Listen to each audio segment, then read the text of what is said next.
Percy is in charge of the goods work on Thomas's branch line, taking stone trucks from the top station to the harbor and back. He also takes trucks to and from the mine where Thomas had had his accident several years ago. There are also a number of factories on the goods line, as well as Farmer McColl's farm. In the evening, he delivers the mail, sometimes helped by Thomas.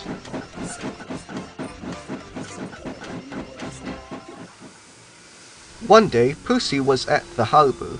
He had shunted the stone trucks he had brought and was now preparing to leave with a new train. All the trucks were full, and the one at the back was loaded with maple syrup. This had come all the way from Michigan in America. Percy left when everything was ready.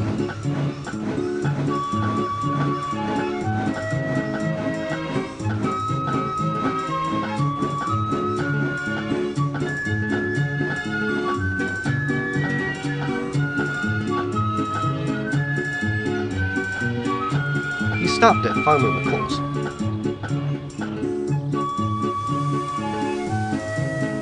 "Right on time," said Farmer McColl. "Thank you," said Percy. He was pleased. Percy stayed on time all the way to Farquhar, where he prepared for his journey down. This time he was headed for the junction instead of the harbor. The truck of maple syrup was now right behind Percy, and was still loaded.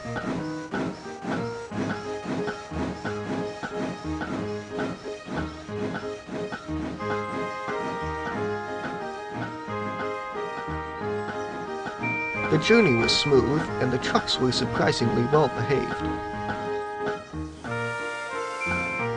When he puffed out of Dryah, he was still on time and very happy. "Not long now until I reach the level crossing," he thought, "and the junction is after that."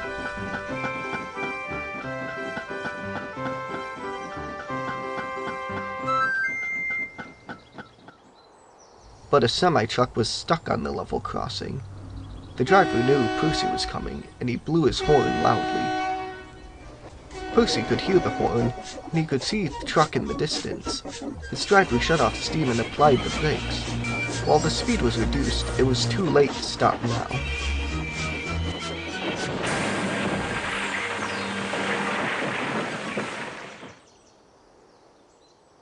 Luckily, as usual, no one was hurt. But there was quite a mess, and Percy was covered in maple syrup. "Oh dear," said Percy, "and things were going so well, too." Bertie was at the crossing. "I'll get help at the next station," he called.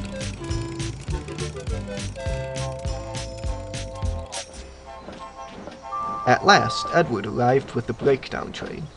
It wasn't the usual one, but one being borrowed from the Reading Railroad. Edward had also brought Sir Topham Hatt. Percy was worried, but Sir Topham Hatt was pleased.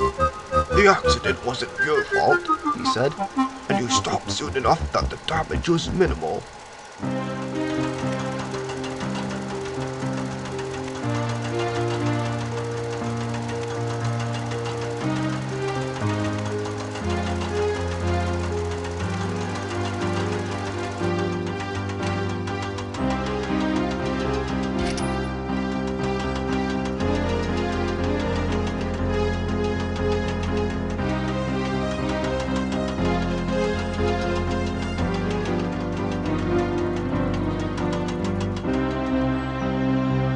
At last, the mess was cleared.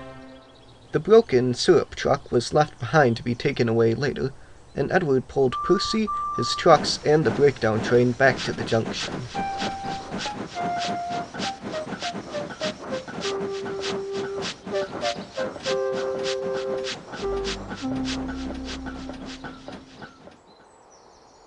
At the junction, Edward shunted the trucks and was waiting to take Percy to the works when Salty arrived. "Hello, Percy," he said. "Sir Topham Hatt wants me to do your work while you're being mended." "You'll enjoy working at the harbor," said Percy. "I just hope that whoever Sir Topham Hatt chooses to do my work at Brundum isn't a new engine, after what poor Emily went through." "You know," Edward put in, "I've noticed you haven't had much luck, Percy. You've been covered in treacle, jam, fruit porridge, chocolate, and now syrup. And most of those things are sticky." "Yes," said Percy, "but at least most of those things are sweet, too." Everyone laughed, and Edward took Percy to the works.